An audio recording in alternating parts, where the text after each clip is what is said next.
ako sa buhay ko noon, pero nabago ang lahat pagkatapos nangyari ang hindi ko inaasahan. Ako ay si Anday at ito ang aking kwento.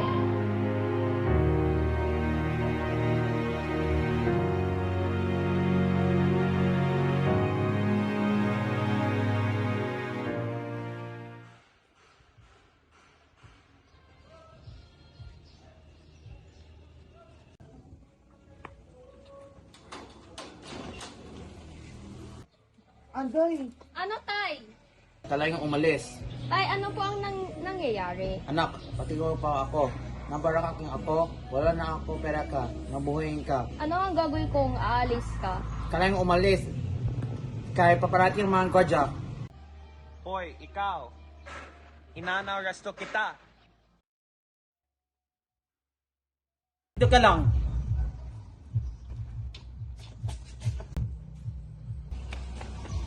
Tay! Huwag kang umalis! Huwag mo ko iwanan! Tay! Pagkatapos yan, umalis ako sa aking bahay at namasukan ako bilang isang katulong sa pamamahay ng aking amo na si Aling Cecilia.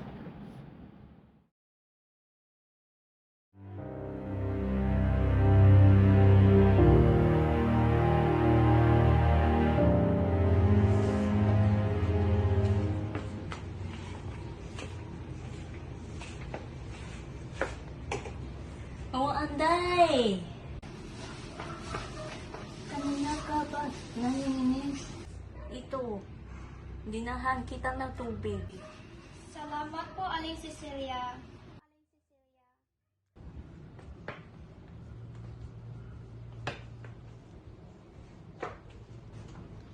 Opo mo na kayo, Aling Cecilia.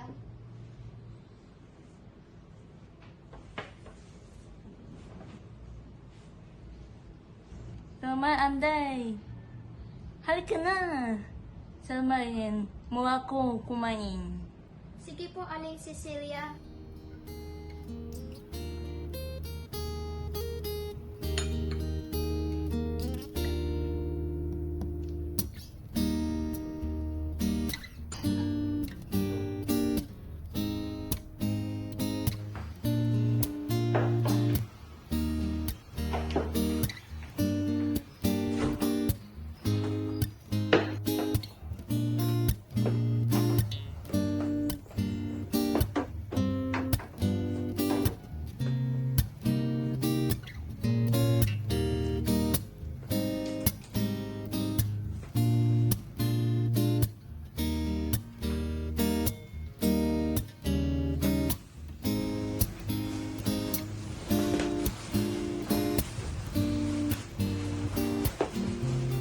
Magpahinga muna kayo, Aling Cecilia.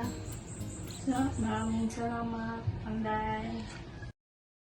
Isang umaga, pumunta ako sa kwarto ni Aling Cecilia, ngunit hindi na siya nagigising. Aling Cecilia? Aling Cecilia? Aling Cecilia? Aling Cecilia? Aling Cecilia!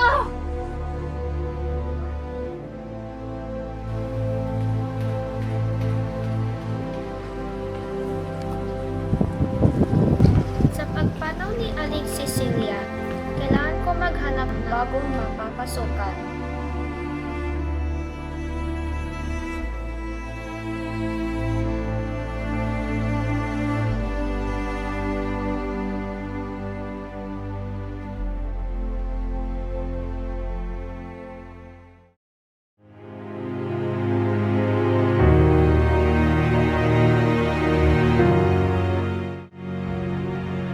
Nagpadpad ako sa bahay ni Kapitang Panchaw na naging bago kong amo.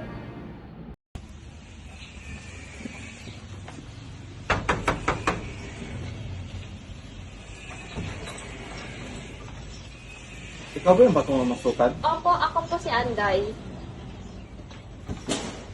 Sige, pumasok ka na.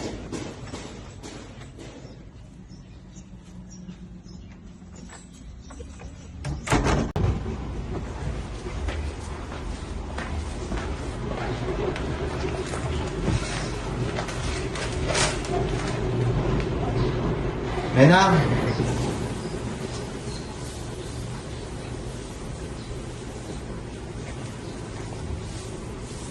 Menang, ito ang bagong kasampay na tutulong dito. Bigyan mo siya ng paglilibot sa bahay. Opo, Kapitan.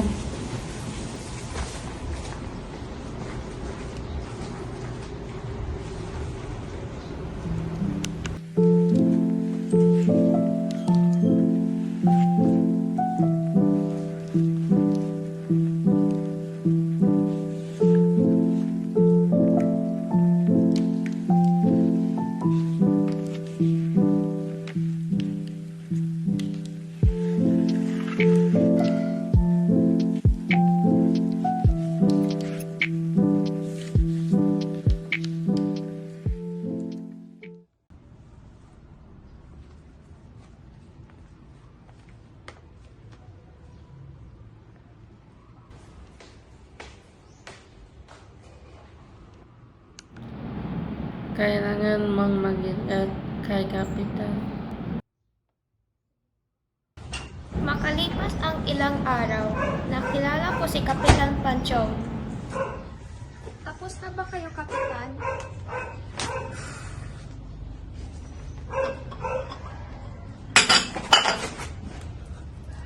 Ay, ano ba? Di ka nga! Patawad po! Linisin mo yan, linisin mo yan, linisin mo Patawad yan! po, Kapitan! Linisin mo, dali!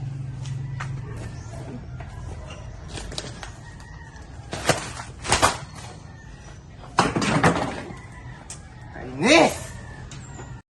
Si Kapitan Panchong ay tumakbo sa eleksyon.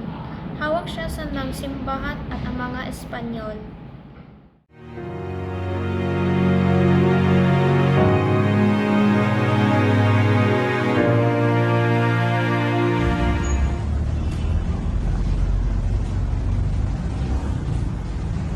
Sabi, ano ba? Pinatawag mo na ako? Kamusta na pa ito? Samahan mo muna ako. Sabi sa balita na hindi magandang posisyon ng seleksyon. Opo, pero huwag po kayo makalala. Ganoon ang mga paraan. Nagsalalay sa pagkapanyan mo ang pera sa simbahan. Pancho, alam mo na kailangan mong manalo. Ako hindi, alam mo na kung ano gagawin sa'yo. Tingnan ko po.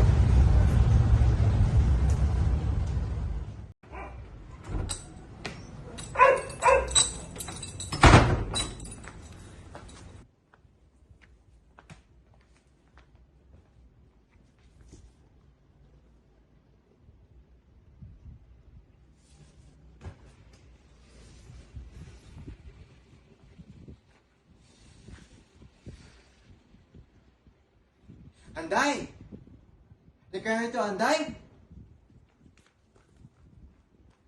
Tagal. Nasaan ka ba nagagaling, ha? Nasaan ka ba nagagaling? Naglilisan po sa labas!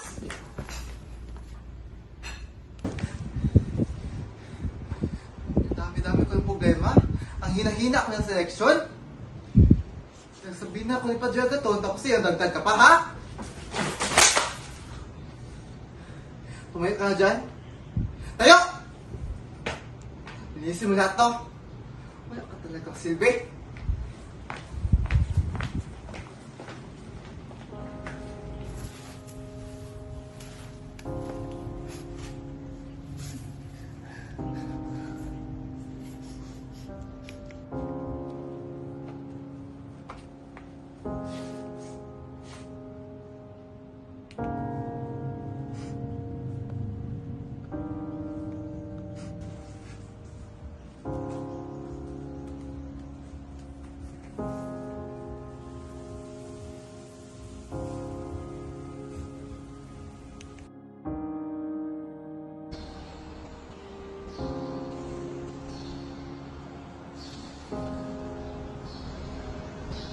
Ang pananampalataya ko sa Diyos ang tanging nagpapanatili sa akin. Initaas ko ang buhay ko sa Kanya. Ang Diyos ang makapagligtas sa akin.